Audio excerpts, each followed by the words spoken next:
இன்னைக்கு ஜெயிச்சவங்க இல்லை நம்ம வாங்கலையே, நம்ம மேடைக்கு போலையே, இல்லை நமக்கு இங்கிலீஷ் வரலையே, இந்த மாதிரி ஏதாவது உங்களுக்குள்ள இருந்ததுன்னா அது ஒன்றும் பெரிய மேட்ரே இல்லை. லைஃப் ரொம்ப டைம் இருக்கு, கவலைப்படாதீங்க. வாழ்க்கை நீங்க எப்பாடுபட்டாவது நீங்க கத்துக்கலாம், வாழ்க்கை உங்களுக்கு ஃபோர்ஸ் பண்ணி கற்றுக் கொடுத்துரும்.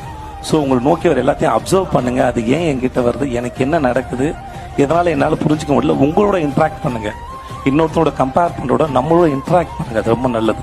நம்ம அறிவு வழக்கம் திரும்பி சொல்றேன், நம்ம அறிவுக்கு எட்டாத, நம்ம அறிவுக்கு புரியாத, நம்ம அறிவுக்கு முட்டாள்தனமாக படுற கருத்தை எவன் சொன்னாலும் நம்பாதீங்க, அது எவனா இருந்தாலும் நம்பாதீங்க.